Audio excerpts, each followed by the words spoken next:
some of the best fried corn ever. You can call it fried corn. Some people like to call it Southwest corn. This corn is absolutely amazing. Super simple to make, packed with flavor. Here's the ingredients you're going to need. You're going to need some bacon. Now, I do have the bacon behind me on this stove cooking. We're going to fry the bacon, of course. You're going to need some lovely veggies. I got a red and a green bell pepper and a nice sweet Vidalia onion. You will need fresh corn on the cob. Make sure it's fresh. Fresh, fresh, fresh. Fresh is best. And then we have some spices to make it taste good. Now this spice, the first spice that I'm going to mention first, is optional. You can put some cumin in there. It's going to bring great flavor if you want. Okay? We have salt and pepper, paprika, garlic powder, and parsley flakes to make it nice and beautiful. And then we have butter. Your butter can be salted or unsalted. Make sure your hands are impeccably clean. Let's get started with this amazing recipe, Gina style. One of the first things that you need to do is, of course, get started with cooking your bacon. Fry it up. Let me turn it down a little bit. Fry your bacon up until it's nice and crispy, and some of the oil that's left in your pan from frying the bacon, we're going to use it. It goes into the recipe. It brings amazing flavor. So now you can see that I have a large bowl and then a smaller bowl. Okay, this is just how I like to take my corn off of the cob to where the kernels don't go all over the place when you're trying to take them off of the cob. Okay, so now you will set your smaller bowl upside down into the larger bowl. Set your cob here, grab a hold of it, and cut. And your kernels will fall into the bowl just like so. I hope y'all are having an amazing day today. Who loves corn? If you love corn, you are in for a super recipe. I tell you what, this is super funny because, as I just told you, the trick typically works where you put the smaller bowl into the bigger bowl and no kernels jump out. All the kernels are jumping out, and things like that happen when you're recording. It's okay, we're going to work right through this. Right? And any pieces of the corn that jumped out, I'll grab it. We're not going to worry about it. That's the last thing we're going to worry about. Okay, so get your corn off of the cob just like so, and we'll do all of them. Beautiful. I love to shuck corn. It's something about shucking corn that's so relaxing, you know, and it kind of brings back lots of childhood memories. Of course it does. The bacon smells amazing in the background. Beautiful. Gorgeous. I'm going to do the other kernels, the other cobs off camera, and when I come back, we'll check in on our bacon. We got all the corn off the cob just like so. Our bacon is fully cooked. It's nice and crispy. I put it onto a paper towel so we can drain it. So now, if you take a look into this pan, I did transfer a little tiny bit of bacon grease into our pan. It's going to really brighten up the whole aspect of the recipe and make it taste good. If your bacon lets off a ton of oil, you don't want to use all the oil. You only need about maybe a tablespoon and a half. That's it. Right? Because we will be adding some butter as well. So now that my bacon is nice and drained onto a paper towel, let's go ahead and cut the bacon up into small pieces. Right? Gorgeous. And the next thing we're going to do is we're going to come in and cut up our bell peppers and onions. You can slice it, you can dice it, whichever is just fine. The bell peppers really bring in a great flavor. Oh my goodness, such a subtle flavor. You know, it's going to bring great nutrients, and it makes it look nice and vibrant. The colors are gorgeous. Okay, so now that we have our bacon nice and chopped, we'll set it aside for the time being. And when I come back, we'll get started chopping our veggies. I'll show you how easy this recipe comes together. The bacon is nice and cut. I've heated the pan with the oil. But now's the perfect time to put your corn into the pan. And we're going to cook it. We're going to cook it. Your corn is raw, so we got to get it nice and cooked. All right, and the next thing we're gonna do is let's go ahead and get started chopping up our veggies. I hope y'all are having an amazing day today. Who in the comment section below, let me know. How many of you love corn? I live for corn. You say corn, I'm there. That sounds kind of funny, but it's true. I love corn. I love corn from the can, frozen corn, fresh corn, cornbread. I'm not kidding, and it's true. Laugh with me, it's okay. All right, so now decide how much or how least of the bell peppers and onions that you would like to have in yours.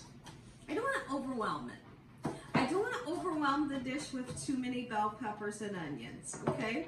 Let's go ahead and put these bell peppers in. Beautiful. We'll put some red in, and then we'll attack this onion just like so. Red. Gorgeous, look how beautiful. And if you don't overcook your recipe, the bell peppers will stay nice and vibrant in color. The longer that you cook, you know, the longer you cook your bell peppers, they kind of lose its color and they get kind of dull. So anytime I cook with bell peppers, I'm always sure not to just cook them too much. All right, listen, when you bring your veggies home, wash them off. It's a must. Wash off the pesticides, and then again, you never know who's handled your veggies before you got them to your home. You ever been out to your local market and you just see people just examining and holding the, the fruits and vegetables? That's what I think about. And so I always wash mine home before I bring them home. No lie. Gorgeous, okay? Let's move it around a little bit. And the bacon, we don't have to put it in right now. Right now it's too early because the bacon is already cooked. I want to tell you about another ingredient that you could add to this recipe to really bring in great flavor. If you love the frozen green lima beans, you can throw it in here and you're turning this into a succotash. Talk about delicious. My husband is not a fan of lima beans, the green lima beans to be specific. So I'm not going to put them in there, but if you love them, throw them in and you have succotash that is super delicious. And now I'm going to go ahead and get started on my onion, but I ain't going to use too much. I don't want to overwhelm it. You'll see how little bit I like to use. Just that little bit. How about that? Okay. Should begin to sizzle. The whole house smells amazing right now. I have the windows open and I'm pretty sure the neighbors are wondering, what is she making now? Every time they come outside, they're like, it smells so good. Like, your house smells like food.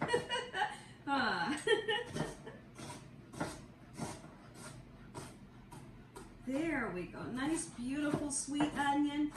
Anytime I'm using onions, most of the time, 95% of the time, I like to use the sweet Vidalia onion. Great flavor. Here you go. You could put red onion in here for a great color, but keep in mind, I tell you what, the red onion is super strong. It is. There we go. Look at that. Look at.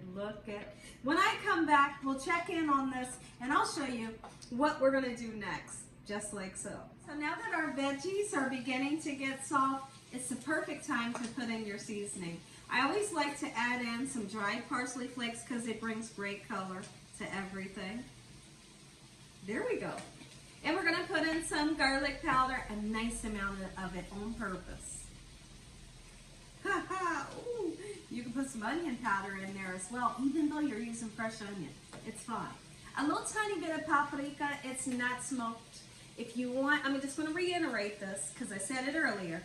If you want to put cumin in here, throw in just a pinch or two. And rub it between your fingertips or do like this to kind of release the amazing flavor from the cumin. Okay?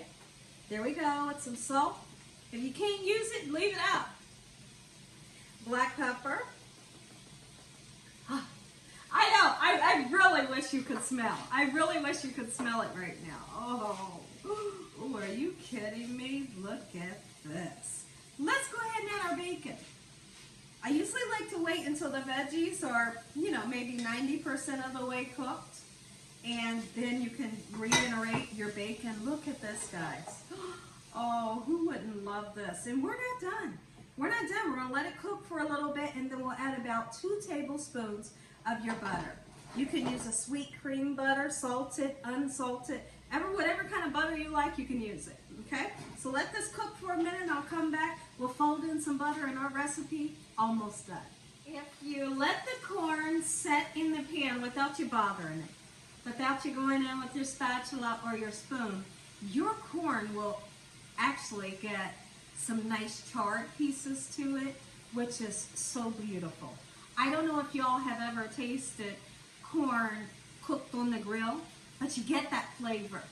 If you just let it set, right? Just let it set, don't bother it. But if you're constantly turning it, it can't get that, right? So I haven't been constantly turning it, and I have some nice charred pieces in here that's going to taste succulent. I think that's the word I wanted to use. All right, so now 2 tablespoons of butter or more if you want, however much. Okay? Beautiful, and guess what? Our recipe is done. When I come back, I'm going to show you how I like to present it. You're going to get that first bite, just like so. Take a look at this, everyone. If you all enjoyed this video, give me a thumbs up. If you haven't subscribed, make sure you subscribe. Tell your family and friends. Tell the whole world what Gina Young is doing in this kitchen on a daily basis. Listen, look at this. Oh my goodness. Oh my goodness. So delicious. Let's plate it up and have a bite. Lord, I thank you for this beautiful meal. In Jesus Christ's name we pray. Amen. Amen. Once again to my beautiful prayer. Come on in, let's take a bite.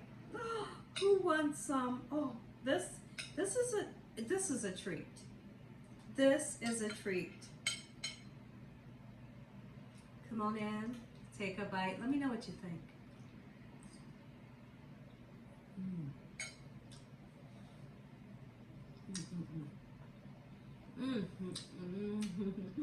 It's like a symphony being played on my taste buds. You get the crispy bacon. You get the gorgeous veggies, the nice sweet onion, the sweet corn that just pops in your mouth, and the butter. It's like the yin and the yang. You got the salty, you got the sweet. It's a match made in heaven. God bless. Thanks for watching. Good night until the next video.